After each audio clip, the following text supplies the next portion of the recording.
Hey, what's up? Thank you so much for clicking on the video. I really appreciate the view and the feedback and really all the nice things that everyone's been saying, and that's what's been keeping me to make these videos for you guys.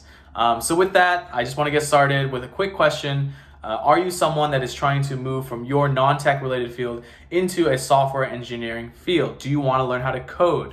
If the answer is yes, then please watch the entire video because I really think that the value you receive from this video will help you to get your dream and achieve your goal of becoming a software engineer. So first off, let's just start off by saying that you need to get really good at consistently learning. This is rather obvious if you think about it. Obviously, you have to learn how to be a software engineer. Obviously, you have to learn how to code. But what does that actually mean when you get down to it and learn and for the day-to-day, right? So the idea is that when someone comes to me, I give them a stack of things to learn, just stuff to Google for free. You can do it on your own, right? And maybe I get them a stack of 10 things to do and they do thing 1 through 7 and they're working really quick. They're super enthusiastic and that's what I love to see in students. But the second that they start on number 8, they realize or they're starting to feel like, hey, why is this getting so hard? Why am I not getting this, right?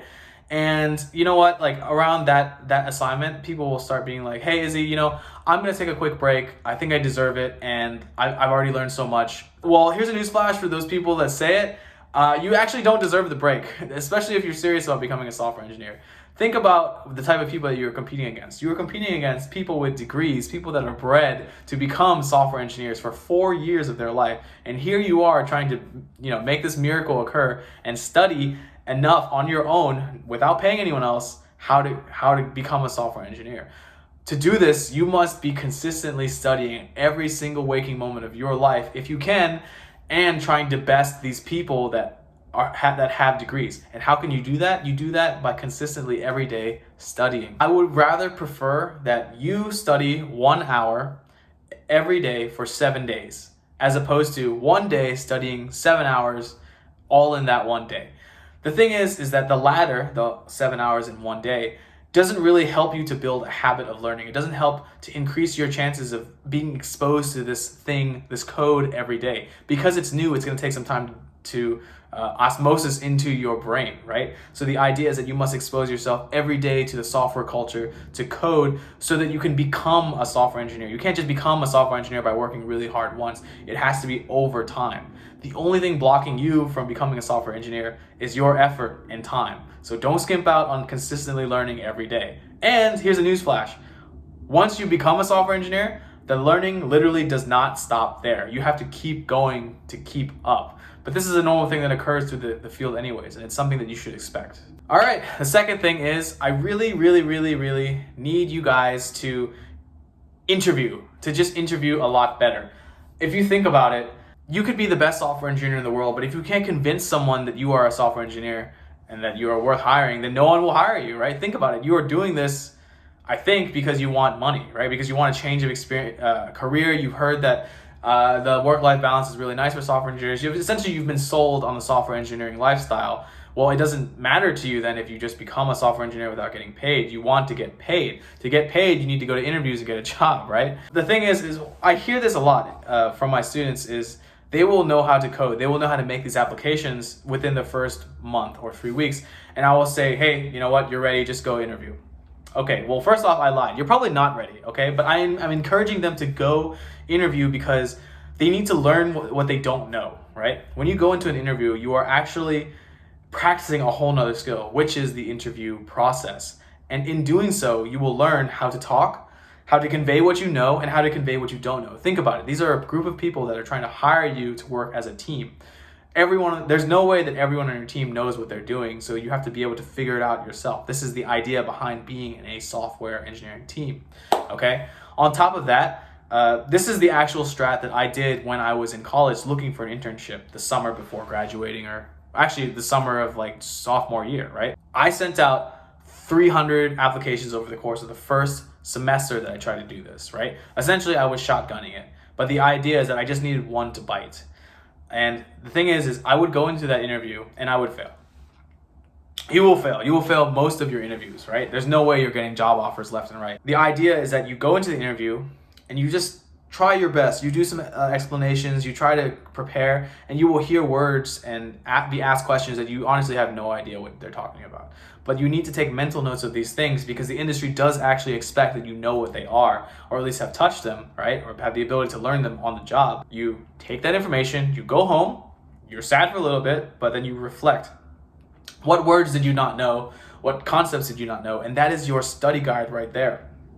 Study those things, predict what the next group of people will ask you in the next interview, and you do it all over again. Go to the next interview, answer those questions, fail those questions, go home, study those questions. You do that over and over and over again until maybe by the 15th or the 25th or the 100th interview, you have finally answered all questions that anyone has ever really asked you in the area. And at that point, why wouldn't they hire you? You're so experienced with interviews, you've now studied this library of things that everyone in the area is looking for, so why not hire you? All right. And to give you a perspective, out of those 300, maybe only like 30 of them actually called back or responded. Maybe only 15 of them I went into the interview and I interviewed and I failed, and maybe only 5 of them I went in for a second interview because they weren't really sure, but only 1 of them I got the job for that semester. So I'm telling you, do not be scared. Get yourself out there, because the only thing that's blocking you from learning how to interview is yourself. Go interview, please.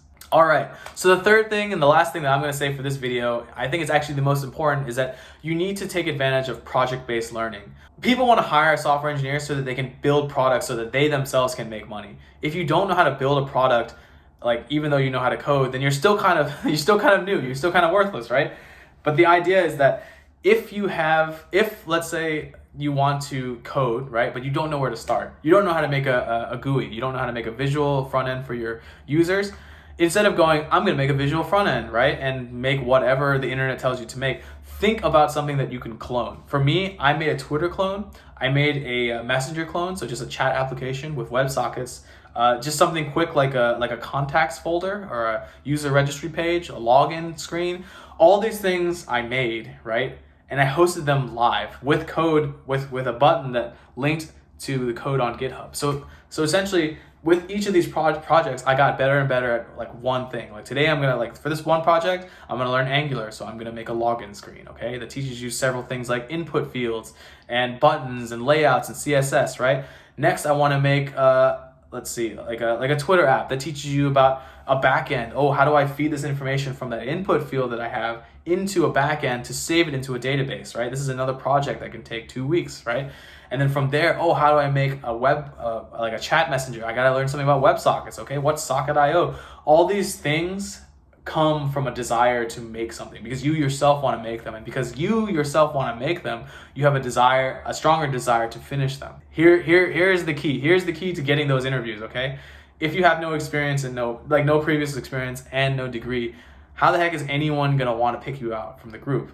This is how you do it. You make these project-based apps, you host them up live, you copy the URLs to your projects, and you go, like a small blurb, this is a messenger that I made using this technology. This is a blah, blah, blah I made using such technology. You put that in a nice email and you send that out to every HR hiring manager or even software engineering manager in the region. And this is how you decrease the steps it takes for them to decide to bring you in. Even if there are no job applications out there, send it to them. Invest in their head, plant the seed that you will one day be able to build apps for them, okay?